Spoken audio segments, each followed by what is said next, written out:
Civil services with Nilesh channel आपका स्वागत करता है। अगर आप एक ऐसे बच्चे हैं जो 2026 को एम कर रहे हैं और अगर आपने अभी तक यूपीएससी से रिलेटेड कोई भी किताब नहीं पढ़ी है, लेकिन आपके सपने में ये है कि शायद अगर मुझे मौका मिलता तो मैं 2026 का एग्ज़ाम क्रैक कर लेता, तो ये वीडियो आपके लिए है। इस वीडियो को बहुत ध्यान से देखना। इस वीडियो में मैं आपसे डिस्कस करूँगा वो सारी स्ट्रेटजीज़ जो आपको ध्यान रखनी है, वो सारा चीज़ जो आपको आगे लेके जाएगा और ये इंश्योर कराएगा कि आप सिलेक्शन ले पाओगे। पहली चीज़, एक चीज़ आपको ये बात समझने वाली है इस एग्ज़ाम के बारे में कि हर साल 1 मिलियन एस्पिरेंट्स लगभग इस एग्ज़ाम का फॉर्म भरते हैं। 1 मिलियन मतलब 10 लाख, और 10 लाख ही क्या, ये 11-12 लाख भी होता है, जिसमें से सीरियस एस्पिरेंट्स की जो संख्या होती है वो 40-50 हज़ार ही होती है। तो पहले एक चीज़ आप देख लेना कि अगर आप 2026 के लिए तैयारी कर रहे हो तो क्या आप अपने आप को उस 50 हज़ार की कैटेगरी में रख सकते हो। If yes, then still 2026 is possible. और एक चीज़ और मैं बता दूं, ये जो जर्नी है जीरो से आईएएस ऑफिसर की, ये सिर्फ नॉलेज की जर्नी नहीं है। अगर आपको ये लगता है कि किसी बच्चे ने बहुत पहले से पढ़ रखा है and he only can crack it, आपको कहीं ना कहीं यहाँ पे गलत लगता है। इट इज़ ऑल्सो अबाउट कि आपकी हैबिट्स कैसी हैं, कितना ज़्यादा आप रेजिलियंट हैं, और ज़रूरत पड़ने पे अगर आपके कदम डगमगाए तो क्या आप वापस खड़े होंगे। अगर ये माइंडसेट के साथ आप इस एग्ज़ाम को तैयारी करने की नहीं सोच रहे हैं तो मेरे हिसाब से आपको इसी वक्त इसी टाइम पे इस एग्ज़ाम के बारे में सोचना छोड़ देना चाहिए, क्योंकि it is never about the knowledge. Knowledge का रोल है but it has a partial role, but apart from the knowledge जो परसिस्टेंस है, जो कंसिस्टेंसी है, जो हैबिट है, जो माइंडसेट है, जो हर दिन थकने के बाद भी खुद को एक पुश करने की काबिलियत है कि मुझे दोबारा मेहनत करनी है, यही चीज़ आपको आगे लेके जाएगी।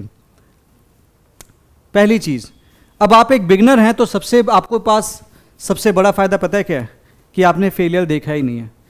और जिस इंसान ने फेलियर नहीं देखा होता उसका कॉन्फिडेंस बहुत हाई होता है, but at the same time उस कॉन्फिडेंस के साथ आपको एक्शन भी लेना पड़ेगा। दिस इज़ वेरी इंपॉर्टेंट, ठीक है। सो अभी आपके पास कोई बुरी हैबिट्स भी नहीं है, you don't have any pre conception कि यार 4 अटेम्प्ट में होगा, 5 अटेम्प्ट में होगा। आप ऑलरेडी जीरो पे हैं एंड ये चीज़ आपको एक क्लीन स्लेट के फॉर्म में आपका दिमाग बनाता है। इसमें क्या होगा कि भी आप इस क्लीन स्लेट में आप जैसे भी चाहें चीज़ों को लिख सकते हैं। अगर सही तरीके से आपने लिख लिया तो बिलीव मी, आप AIR 1 तक भी आज से तैयारी करके पहुंच सकते हो। Even we have the example like topper Tina Dabi ma'am, उनका भी जीरो बैकग्राउंड था, सी गॉट द रैंक 1, ठीक है। तो ऐसे बहुत सारे एग्जाम्पल्स हैं जिन्होंने तैयारी की, फर्स्ट टर्म में इस एग्ज़ाम को निकाला एंड बहुत अच्छी रैंक लेके आए, ठीक है। सो इस जर्नी को लेकिन आपको एज ए मैराथन देखना है, नॉट एज ए स्प्रिंट कि भैया तैयारी किया, हुआ तो हुआ, नहीं तो छोड़ देना है। आपको अपने छोटे छोटी जो भी चीज़ें उसका ध्यान रखना है, पढ़ते चलना है। कभी कभी आपको लगेगा नहीं हो रहा, तब भी अपने आप को पुश करते रहना है, ठीक है। और अगर आप इस एग्ज़ाम की तैयारी कर रहे हैं और अगर आपने आज तक नहीं पढ़ा है तो एक चीज़ मैं आपको बता दूं, it is not going to be easy. आसान नहीं होगा। क्यों आसान नहीं होगा, किससे कंपटीशन है, ये भी देख लीजिए। कई सारे ऐसे बच्चे होंगे जिन्होंने जनवरी से तैयारी करनी शुरू कर दी होगी, वो आपसे ऑलरेडी 6 से 7 महीने आगे हैं। कई सारे लोग होंगे जिन्होंने फरवरी से स्टार्ट की होगी। कई सारे ऐसे लोग होंगे जिन्होंने फर्स्ट अटैम्प्ट ऑलरेडी दे रखा है। कई सारे लोग होंगे जिन्होंने सेकंड अटैम्प्ट दे रखा है। कई सारे लोग होंगे जिन्होंने थर्ड अटैम्प्ट दे रखा है। उसके अलावा कई सारे लोग ऐसे होंगे जो ऑलरेडी सर्विसेज में हैं, लेकिन उनका सपना पूरा नहीं हुआ IAS बनने का या फिर IPS या IRS या फिर IFS बनने का, और वो दोबारा इस एग्ज़ाम को देना चाहते हैं। आपका कॉम्पिटिशन उन लोगों से भी है। सो ईजी तो नहीं है, लेकिन स्टिल इट इज़ पॉसिबल। मुश्किल है लेकिन पॉसिबल भी है। लेकिन उसके लिए आपको डिसाइड करना पड़ेगा कि कम से कम अब मैं मिनिमम 10 आवर्स इस एग्ज़ाम को ज़रूर दूंगा, क्योंकि अगर आप इससे कम देने की सोच रहे हैं और आप जीरो पे हैं ना, तो कहीं ना कहीं शायद ये एग्ज़ाम आपके लिए नहीं बना है। इतना तो आपको देना पड़ेगा, सब कुछ छोड़ना पड़ेगा, सब कुछ साइड करना पड़ेगा, पढ़ना पड़ेगा। आप ये सोच लोगे कि हंसते खेलते हो जाएगा, तो हंसते खेलते तो कोई बड़ी कामयाबी लिखी नहीं जाती। आप जितनी भी मूवीज़ देखते हैं ना, उस मूवीज़ के में अगर आप देखें तो जो भी अच्छी मूवीज़ आपको पसंद आती है, आपने कभी ऐसी मूवी को देखना पसंद करेंगे जिसने कोई स्ट्रगल ही नहीं था और बस आए खेलते आए, मतलब सब कुछ सही चल रहा था और फिर उस पर मूवी बना दिया, आप देखने चले गए। आप जाते हो देखने ऐसी मूवी? आप कौन सी मूवी देखने जाते हो? जैसे मैरी कॉम जाते हो, ठीक है। आप ऐसी मूवी देखने जाते हो जहाँ पे आपको दिखाया जाता है कि यार वो कुछ नहीं कर पा रहा था, उसकी लाइफ में बहुत स्ट्रगल थे, उसने बहुत फाइट की and ultimately he became successful. Milkha Singh. तो अगर आप ऐसी लोगों की मूवी से इंस्पायर्ड हो रहे हो तो आपको ये भी बात समझनी पड़ेगी कि लोग आपके स्ट्रगल्स को सेलिब्रेट नहीं करते हैं, आपकी सक्सेस को सेलिब्रेट करते हैं। और जब आप सक्सेसफुल हो जाते हैं तो वो स्ट्रगल्स उनके लिए इंस्पिरेशन बन जाता है। तो इस टाइम का अगर आप स्ट्रगल लेने के लिए तैयार है ना, तो वो आपकी सक्सेस को जरूर सेलिब्रेट करेंगे। तो फिर समझते हैं इस एग्ज़ाम के स्ट्रक्चर को एंड इसके थोड़ा सा सिलेबस को। पहली चीज़, ये जो एग्ज़ाम है यहाँ पे 2 ऑब्जेक्टिव पेपर होते हैं। पहला स्टेज होता है prelims. Prelims is the qualifying stage. आपकी फाइनल रैंक में प्रीलिम्स के मार्क्स कैलकुलेट नहीं होते हैं। 2 पेपर होते हैं, general studies and CSAT. दोनों 2-2 मार्क्स के होते हैं। सी सेट में आपको 66 या फिर 1/3 लाना होता है।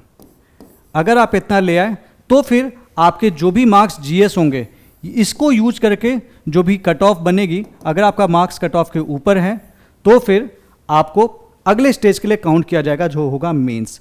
सो बेसिकली स्टेज 1 में जो कि प्रीलिम्स है, this is the qualifying paper. यहाँ पे आप क्वालिफाई करते हैं तो आपका जीएक्स का मार्क्स देखा जाता है। जीएक्स का मार्क्स अगर आपका कट ऑफ के ऊपर है then you are considered qualified for the mains और आप मेंस लिखते हैं। तो यहीं पे मैं आपको बता दूं, लगभग 12 से 13 हज़ार बच्चे ही मेंस लिखते हैं। फॉर्म भरने वाले तो 10 लाख होते हैं, लेकिन 12 से 13 हज़ार बच्चे मेंस लिखते हैं। फिर आता है मेंस, ये होता है आपका ऑब्जेक्टिव पेपर, ठीक है। उसके बाद आता है मेंस। मेंस इज सब्जेक्टिव, जहाँ पे आप अपने हाथ से चीज़ें लिखते हैं। इसमें 9 पेपर्स होते हैं। पहला ऐसे, फिर दूसरे 4 जीएस के पेपर होते हैं, 2 लैंग्वेज के पेपर होते हैं जो कि क्वालिफाइंग होते हैं, एंड देन 2 पेपर होते हैं ऑप्शनल के। ऑप्शनल एक ही होता है आपके पास, like sociology, anthropology, geography, mathematics, ऐसे यूपीएससी ने कई सारे ऑप्शनल्स की लिस्ट दे रखी है। तो मेंस में बेसिकली आपकी नॉलेज टेस्ट होती है एंड दे सी कि भाई आप कहाँ पे स्टैंड करते हैं। अगर आपने मेंस का मार्क्स इस हिसाब से है कि वो कट ऑफ के ऊपर हैं तो आपको एक पर्सनालिटी टेस्ट होता है, 4 से 5 लोगों का बोर्ड मेंबर्स होते हैं, एंड देन यहाँ पे फिर आप इनके सामने आपका इंटरव्यू होता है। They call it as the personality test. फिर इसके मार्क्स और इसके मार्क्स जुड़ के जो फाइनल मार्क्स बनते हैं that is calculated for the rank. हर साल लगभग 1000 बच्चे के आसपास सेलेक्ट होते हैं इंटरव्यू के लिए। लगभग 2500 के आसपास, कभी 2300, 2400, 2500, इतने बच्चे लगभग होते हैं। सो जो इनका पूरा स्ट्रक्चर है, इट्स वेरी चैलेंजिंग। पहले आप प्रीलिम्स क्वालिफाई करोगे, 10 लाख बच्चों में वो करोगे, वहाँ पे आप एक क्वालिफाइंग पेपर दोगे सी सेट वाला, उसको क्वालिफाई करोगे तो आपका जीएस का मार्क्स काउंट होगा, उसको क्वालिफाई करोगे तो आप मेंस में आओगे। मेंस में भी ये 2 लैंग्वेज पेपर इसको पास करना जरूरी है, it is the qualifying paper. अगर आप लैंग्वेज पेपर क्वालिफाई करोगे तब आपके इन 7 पेपर के मार्क्स जो बचे हुए हैं उसके मार्क्स को जोड़कर देखा जाएगा कि आप कट ऑफ क्रॉस कर रहे हो कि नहीं, एंड फिर आफ्टर दैट फिर इंटरव्यू के जो मार्क्स होंगे उसको जोड़कर आपको एक रैंक दी जाएगी। So they are testing you at each and every stage to see the resilience in you. इसीलिए मैं आपसे कह रहा हूँ this exam is not for those जो कि आए थे और एक बुलबुले की तरह चीज़ें करके चले गए। ये एग्ज़ाम उनके लिए है जो संयम रख सकते हैं, जो पेशेंस रख सकते हैं, जो इन सारी स्टेज को मेहनत के साथ फेस करने के लिए रेडी हैं। तो कैसे स्टार्ट करें? अभी अगर आप 0 पे हैं तो सबसे पहली चीज़ जो आपको इस टाइम पे करनी है, सबसे पहले आपको अपनी एनसीईआरटी से स्टार्ट करना चाहिए। अच्छा, यहाँ से मैं रिलेटेड आपको एक चीज़ बता दूँ कि ऑलरेडी इस चैनल पे we are teaching it live. Class 6 की ऑलरेडी 3-4 क्लासेज हो चुकी हैं एंड हम इसे लाइव पढ़ा रहे हैं। तो अगर आप एनसीईआरटी कवर करना चाहते हैं तो इस चैनल को सब्सक्राइब कर लीजिए, प्लेलिस्ट में जाइए, लाइव वाले सेक्शन में भी जाके आप देख सकते हैं, वहाँ पे जो भी क्लासेज हो चुकी हैं उसे आप कवर कर लीजिए। इकोनॉमी यहाँ पे मैं खुद कराऊंगा जो भी आपके एनसीईआरटी से हैं, उसके अलावा Aman sir, Gaurav sir and Rohan sir बाकी आपकी चीज़ें करवाएंगे। हिस्ट्री के लिए आपको एनसीईआरटी देखनी है, मॉडर्न के लिए आप स्पेक्ट्रम देख सकते हैं, इंडियन पॉलिटी के लिए Indian constitution at work and Laxmikanth, geography के लिए एनसीईआरटी, इकोनॉमिक्स के लिए एनसीईआरटी। यहाँ से आपका बेस बनना शुरू होगा। There are other subjects also such as the environment and science and tech. इसके लिए फिलहाल स्टार्टिंग में अभी इतना आपको परेशान नहीं होना है, पहले आपको ये चीज़ें पढ़नी है, ठीक है। 4 से 5 घंटे आपको डेली कोर सब्जेक्ट्स पढ़ने हैं, 1 घंटा आपको करंट अफेयर्स को भी देना है। Current affairs is the thing जो आपको प्रीलिम्स, मेंस और इंटरव्यू में काम आता है। करंट अफेयर्स के लिए the best source is the newspaper and newspaper के बाद कोई एक करंट अफेयर्स मैगजीन, कोई भी जो आपको पसंद हो, कोई भी अच्छे इंस्टीट्यूट की आप फॉलो कर सकते हैं, ठीक है। तो उस 30 minute newspaper reading already told and ये इंपॉर्टेंट ध्यान रखना है कि आपको अपना वीकेंड एक दिन एटलीस्ट आप अपना रिजर्व कर लेंगे रिवीजन के लिए जो भी आपने पढ़ा है। और ये सारी चीज़ें मैं आपको बता रहा हूँ ना, I will be telling the planner also in the upcoming videos, ठीक है। तो आप अगर एक स्ट्रॉन्ग फाउंडेशन बना लेते हैं ना स्पेशलाइज सोर्स पे जाने से पहले, तो फिर कहीं ना कहीं आपका जो बेसिक है वो उसको बिल्डअप करने में काफ़ी हेल्प करता है। कई सारे बच्चे क्या करते हैं, they already jump to the advanced books. Advance book directly पढ़ने में दिक्कत नहीं है, बट कई बार क्या होता है वो हमारे सिर के ऊपर से जा रही होती है क्योंकि हमने बेसिक तो समझा नहीं है। और जब हमें बेसिक ही नहीं पता है और हम एडवांस पे जंप कर गए तो फिर हम कैसे कर पाएंगे। और इसी बेसिक के लिए ये एनसीईआरटी का लाइव कोर्स चल रहा है। It's free, it's completely free. आप हमारे इस चैनल पे जाके देख सकते हैं और आप इसे हमारे साथ कवर कर सकते हैं, ठीक है। ये छोटा सा एक रफ टाइम टेबल है जिसमें आपको जो क्या चीज़ें करनी है आप कर लीजिए। अगस्त एंड सितंबर ये मैं 2 महीने मान के चल रहा हूँ। Consider it as the foundation phase. अब आप बोलेंगे सर फाउंडेशन फेज तो बहुत छोटा है, लेकिन आपके पास टाइम कितना है आपको ये भी देखना पड़ेगा। इसीलिए कह रहा हूँ कि आपको थोड़ी सी ही सही लग के मेहनत करनी पड़ेगी। एक बच्चा जो ऑलरेडी जनवरी से पढ़ रहा है, अब वो 6-7 घंटे पढ़ता रहा, 8 घंटे पढ़ रहा है, अगर उसको टक्कर देनी है तो आपको लगता है कि आप 6-7 घंटे पढ़ के उसको टक्कर दे लोगे? भाई आपको उसके बराबर तो जाना पड़ेगा ना, उसके बराबर की मेहनत करनी पड़ेगी, तभी तो आप उसको टक्कर दे पाओगे। उसी के लिए आपको तैयार रहना है। उसी के लिए ज़रूरत पड़े तो 10 या 12 घंटे भी पढ़ना पड़ेगा, ये तय है, बिना पढ़े नहीं होगा। तो 2026 में अगर आप जीरो पे और अगर आप पढ़ने के लिए तैयार हैं तो ये एग्ज़ाम अभी भी आपके लिए फिजिबल है, क्योंकि एग्ज़ाम सिर्फ आपको ये नहीं टेस्ट करेगा कि आप पढ़ने में कैसे हैं या फिर आप नॉलेज कैसे हैं, आपका टैलेंट कैसा है। सी, टैलेंट से ज़्यादा इस एग्ज़ाम में परसिवरेंस काम आता है। टैलेंट से कहीं ज़्यादा इस एग्ज़ाम में आप कितना अच्छे से पढ़ सकते हो, कितने अच्छे से अपने आप को गिरने पे भी संभाल सकते हो, ये चीज़ काम आता है। तो आपको अपने एनसीईआरटीज़ पढ़ लेनी है। अगला वीडियो मैं इनफैक्ट लेके आऊँगा कि आपका सिलेबस के बारे में क्या क्या चीज़ों का ध्यान रखें। सो वो अगला वीडियो होगा जहाँ पे मैं आपको पूरा सिलेबस डिस्कस करूँगा, डिकोड करूँगा, बताऊँगा किन चीज़ों पे आपको ध्यान देना है।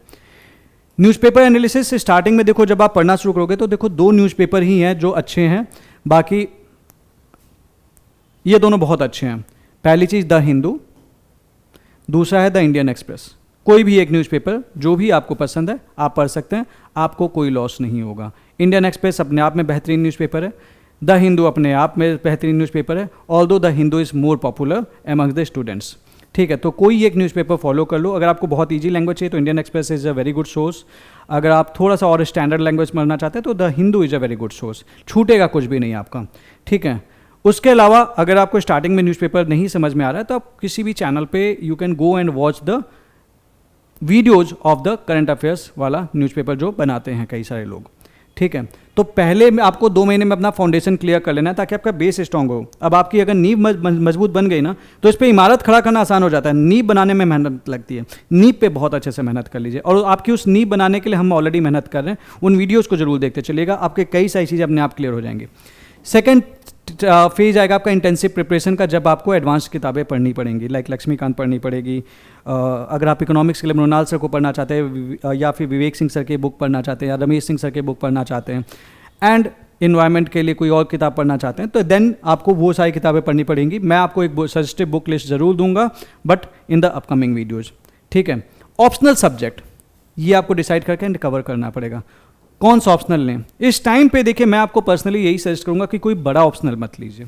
बड़ा ऑप्शनल अगर आप लेंगे तो आपको उसको टाइम लगेगा कवर करने में, और ऑप्शनल बिना रिवाइज किए बिना लिखे आप स्कोर अच्छा नहीं कर पाएंगे, तो ये आपको ध्यान रखना है। सो डोंट डू इट, ये आप कहीं ना कहीं मिस्टेक करेंगे।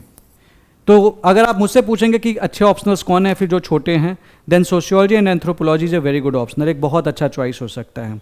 बड़े ऑप्शनल्स अगर आप लेते हैं तो आप एक चीज़ समझिएगा, when you take the big optional, तो बिग ऑप्शनल्स के साथ सीन क्या होता है कि उसको कवर करने में टाइम ज़्यादा लग जाएगा, 5-6 महीने लग जाएंगे, फिर उसको रिवाइज करोगे, फिर लिखोगे, करोगे कब, फिर आपके पास टाइम कितना है। तो ये वो ऑप्शनल्स हैं जो आपको ऑलरेडी 3 महीने में आराम से कर सकते हो अगर ढंग से पढ़ लो तो, ठीक है।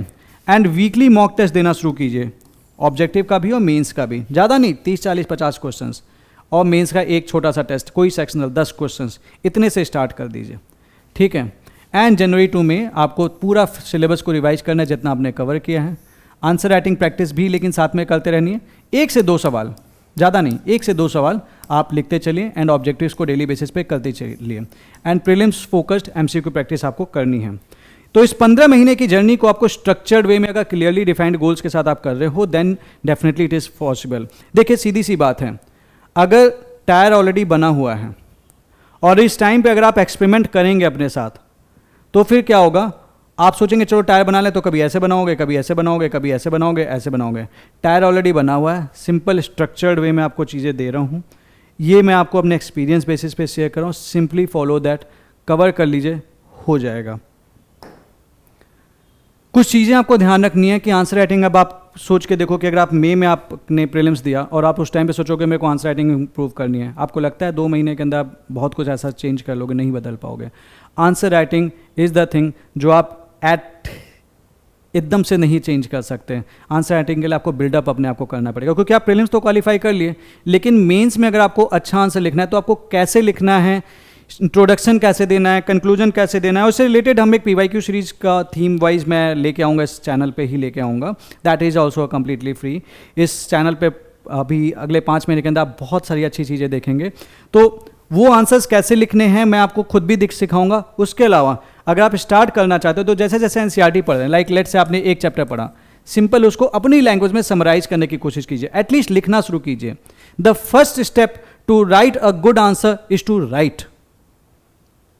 You will ultimately start writing the best answer. But वो पहला स्टेप ही बहुत सारे बच्चे नहीं कर लेते। उनको ये लगता है कि यार अभी तो आंसर इतना अच्छा मैं लिख नहीं पाऊंगा, मैं बेस्ट लिखूंगा, और वो बेस्ट आता ही नहीं पूरी उनकी ज़िंदगी में। तो start with the baby steps, छोटे छोटे कदम। आपने पढ़ा है ना, बूंद बूंद करके सागर बढ़ता है, दैट्स इट, ठीक है। तो 30 MCQ डेली आपको प्रीलिम्स के लिए प्रैक्टिस करने एंड एक मेंस आंसर हर दिन करना है, ठीक है। अपने आंसर्स को आपको टॉपर्स के स्क्रिप्ट के साथ कंपेयर करना है, अपना स्ट्रक्चर होगा इम्प्रूव करने के लिए। अच्छा, इन चीज़ों को भी हम आपके साथ इम्प्रूव शेयर करेंगे। हमारी एक ऐप आने वाली है, that is the civil services with Nilesh, ठीक है। iOS एंड दिस एंड्रॉयड दोनों पे आएगी। हम लिंक इस चैनल पे शेयर कर देंगे in the description box. This will come within a week, तो आप इसको डाउनलोड कर लेना। यहाँ पे बहुत सारे शॉर्ट नोट्स, बहुत सारा कंटेंट, प्रीमियम कंटेंट हम आपको इस साल फ्री ऑफ कॉस्ट प्रोवाइड करने जा रहे हैं। उसमें कोई पैसे नहीं लगने आपके। एंड हमारा पर्पज़ बस इतना सा है कि आप में से कोई भी बच्चा अगर पढ़ना चाहता है, इस एग्ज़ाम को निकालना चाहता है, तो वो इस एग्ज़ाम को निकाल ले, और उसके लिए we will be providing with the support on this app. तो आप इसे डाउनलोड जरूर कर लेना। तो आप 1 हफ्ते 4-5-6 दिन और लगेंगे। आप उसके बाद डिस्क्रिप्शन बॉक्स में जाना, चेक करना, एंड हम कमेंट सेक्शन में भी पिन कर देंगे। Just go download and use the content. You will love the content, you will find the content जो आपको मज़ा आ जाएगा ऐसा कंटेंट देख के। For the short notes we already, हमारे शॉर्ट नोट्स बहुत अच्छे लेवल के होते हैं एंड इस ऐप में आपको वो सारी चीज़ें दिखेंगी, ठीक है। सो मैं आपसे कह रहा था यही चीज़ कि UPSC के सक्सेस की जो सीक्रेट है, it lies in strong answer writing skills from the beginning, ठीक है। तो प्रैक्टिस स्टार्ट करना शुरू कर दीजिएगा जैसे ही आप पढ़ना शुरू करें। ये चीज़ें होंगी, कभी कभी लगेगा भाई मेरे बस की बात नहीं है, गिव अप कर देता हूँ, थक गया हूँ, पढ़ने का बिल्कुल मन नहीं करा, दैट इज़ अ नॉर्मल। आपको पता है कि अगर आपकी हार्ट का जो ग्राफ है अगर ऐसा है तब तक सब कुछ सही है। अगर ऐसा कौन करना चाहता है, कोई नहीं करना चाहता ना। सेम वे ही है, अगर आप बैड फील कर रहे हैं, अगर आप लो फील कर रहे हैं, it means you are pushing the effort, appreciate that effort.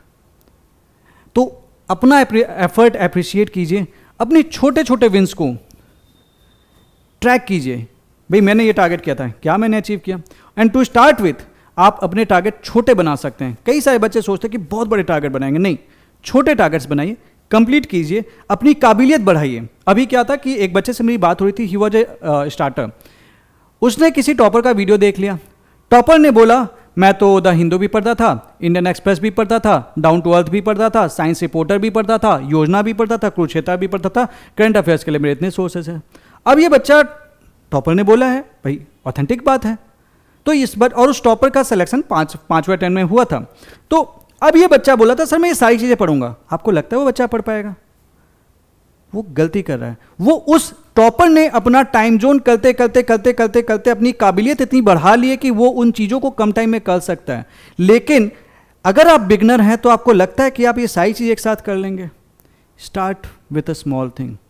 छोटा सा स्टार्ट करना है आपको। सिंपल एक न्यूज़पेपर पढ़ना है, सिंपल एक करंट अफेयर्स मैगजीन पढ़नी है, और योजना के शॉर्ट नोट्स तो हमने ऑलरेडी यूट्यूब पे पढ़ा दिए हैं, और ऑलरेडी हम अपने Telegram channel civil services with Nilesh पे शेयर भी कर रहे हैं। तो आपको योजना वो 60 पन्ने की पढ़ने की जरूरत नहीं, 10, 12, 13 पन्ने में काम हो जाएगा। तो जितना एक्स्ट्रा कंटेंट है योजना को हम आपको ऑलरेडी प्रोवाइड कर रहे हैं। सो आप इन स्मॉल विंस के साथ हम जो आपको ऑलरेडी प्रोवाइड कर रहे हैं, आप उन चीज़ों को लेके करते चलिए, आपका करंट अफेयर्स कुछ नहीं छूटेगा। Second thing, you need to find your tribe. Serious suspense के साथ रहिए। जो लोग बोलते हैं ना नहीं हो सकता, मत बैठो अगले दिन उसके साथ, क्योंकि उसने तो डिसाइड कर लिया नहीं हो सकता। वो आपको हर दिन डिमोटिवेट करेगा, वो आपको हजारों रीजंस देगा कि क्यों नहीं हो सकता। मैं आपको अपने बारे में बताऊं कि when I was started preparing, I had change my optional from philosophy to sociology. One of the famous teacher of sociology he simply said me कि बेटा आपका इस साल सिलेक्शन नहीं हो पाएगा। मैंने बोला सर क्यों? ही टोल्ड मी कि आपने कभी ऑप्शनल का फाउंडेशन नहीं किया, आपने कभी सोशियोलॉजी पढ़ी ही नहीं है, आपने like you haven't done read it yet and you have 69 days and you are saying that कि ऑप्शनल के लिए प्रैक्टिस करनी है। अगर मैं उनकी बात पे बिलीव कर लेता तो आज एज ए सेलेक्टेड कैंडिडेट मैं आपके सामने खड़ा नहीं होता। मैंने उनकी बात पे बिलीव नहीं किया।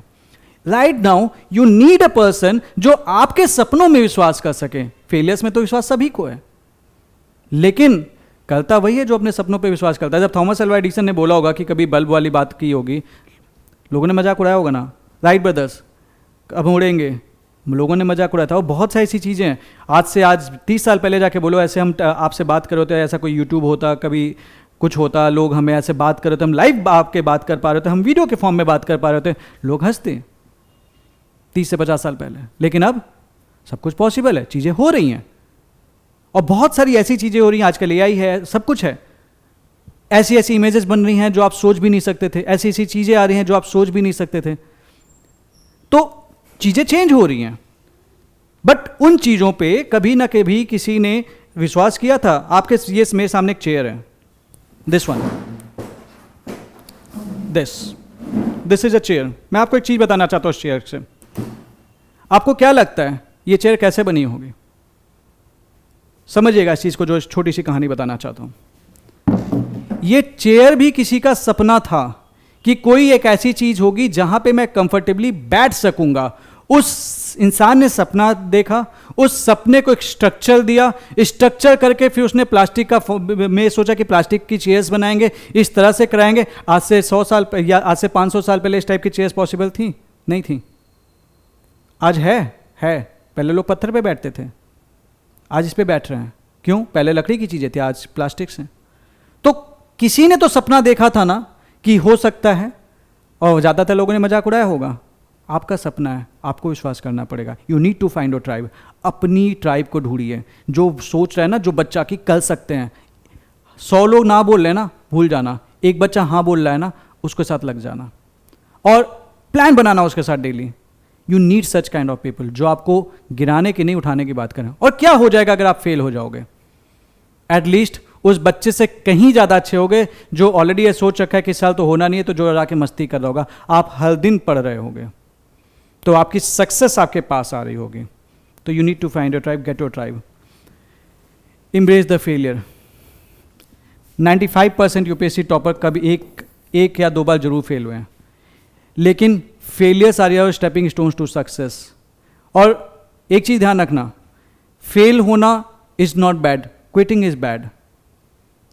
Rest you may but never you quit, क्योंकि आपको नहीं पता होता कि कब भगवान आपके लिए वो दरवाज़ा खोलने वाला होता है, और आप पहले ही आपने गिव अप करके चल दिए होते हो। और ये होता है, कई बार होता है कि आप पहुँचते पहुँचते पीछे हट गए होते हैं। लाइफ में सेटबैक्स आएंगे यार, it will be normal. Up and low आएंगे, इट विल बी नॉर्मल, लेकिन करना पड़ेगा आपको, ठीक है? तो बहुत लो फेजेज आएंगे। आप हमेशा अपने आप को याद रखना कि why you have started, make a why card, और अपने आप पर्स में रख लेना कि आपको क्यों ये एग्ज़ाम निकालना है। आपकी मम्मी के लिए, पापा के लिए, आपके जो भी सपने हैं, जो भी रीजन्स हैं, आपके अपने पर्सनल रीजन्स हैं, इस वाई कार्ड को मॉर्निंग में एक बार पढ़ लिया करो। ये आपको आपका सपना याद दिलाता रहेगा, ठीक है? सो आपकी जर्नी 0 से रैंक 1 तक के लिए आपको डेली कमिट करना पड़ेगा, ये आपको ध्यान रखना है। You will have to study something every single day even if it is 30 minutes of your busiest day. ठीक है, डेली लर्निंग की चेन आपको नहीं तोड़नी है, रेगुलरिटी आपको रखनी है, सेल्फ असेसमेंट अपना करते रहना है, पढ़ते रहना है, टेस्ट देते रहना है, एंड इस माइंडसेट के साथ ही पढ़ना है कि नेवर क्विट। वो आपने मूवी देखी होगी मांझी वाली, ठीक है, कहता था ना कि अब हम आ गए सब राजी खुशी, वो वाली बात है, नेवर क्विट, क्विट नहीं करना है। दशरथ मांझी ने जब सोचा था एक छैनी हथौड़ी से लेकर पहाड़ तोड़ देगा, लोगों ने बोला था पागल है, लेकिन पागल लोग ही इतिहास रचते हैं, और पागल लोगों ही बाद उन्हीं पागल लोगों की ही लोग बातें करते हैं, उनके बारे में स्टोरी बनाते हैं। नहीं तो ऐसे तो दशरथ मांझी के गांव में आप कितने लोगों को जानते हैं। तो थोड़ा सा तो पागल होना ज़रूरी है, पागलपन सही है सक्सेसफुल होने के लिए, सिविल सर्वेंट बनने के लिए। वो जुनून ज़रूरी है, वो जुनून लेके आइए अपने अंदर। एंड फाइनली ये मेरी बात बहुत बड़ी बात बता रहा हूँ आपको, अपना एक एक घंटा वैल्यू करना शुरू कीजिए। अगर आप अपने दिन के 1 घंटे भी बचा रहे हैं ना, तो साल में आप 365 घंटे बचाएंगे, 365 घंटे, और एक दिन में 24 दिन होते हैं। तो आप समझ रहे हैं, 365 आवर्स बाई 24, इसे आप काटेंगे, it will be 125 something like 15 दिन तो आपको ऐसे एक्स्ट्रा मिल जाएगा। ठीक है, वॉट आई वॉन्ट टू से, मैं आपसे क्या बताना चाहता हूँ, मैं आपसे बस इतना बताना चाहता हूँ कि अगर आप एक एक घंटे की कीमत करेंगे ना, क्योंकि हमें हैबिट होती है, वी कीप ऑन स्क्रॉलिंग, भाई ठीक है ठीक है ठीक है ठीक है, स्क्रॉल करते रहते हैं, हमें पता नहीं चलता हमारा वो 1 घंटा कब लूज होता है। हमें लगता है 1 ही घंटा तो है, लेकिन उस 1 घंटे के चक्कर में आप अपना कब टाइम लूज कर देते हो आपको खुद नहीं पता चलता, आपका कितना दिन निकल जाता है, क्योंकि वो आपकी हैबिट में आ जाता है। तो वैल्यू और 1 आवर। एक PDF प्लानर हम आपको as a support, like daily PDF planner, हम टेलीग्राम चैनल है हमारा सिविल सर्विसेज विद नीलेश, हम 25 तारीख तक शेयर कर देंगे। इस PDF प्लानर को डाउनलोड कर लेना, उसमें आप जो भी अपने प्लान्स बनाते हो उसके प्रिंट्स निकाल लेना, और पर डे का एक टारगेट लिख लेना कि मेरे को आज ये अचीव करना है। जो भी अचीव किया, जितना भी अचीव किया उसमें लिखना, एंड जो भी सीखा उसमें लिखना, और उसको अप्लाई करना अपने ऊपर, दैट विल हेल्प यू। ठीक है, और एक चीज़ मैं आपसे आज बता दूं, हम जो भी इंपॉर्टेंट है UPSC के लिए अगले 1 साल के अंदर आपको इस चैनल पे और हमारे app civil services with Nilesh पे ज़रूर मिलेगा। सो जुड़े रहिएगा, मेहनत करते हैं सिलेक्शन के लिए। एंड आपकी बाकी अगर इससे रिलेटेड कुछ क्वेरीज हों, you can always put in the comment section, आप बता सकते हैं, we will try to answer your queries. और NCERT का लाइव कोर्स देखना ना भूलें, that is going to help you immensely. Thank you very much.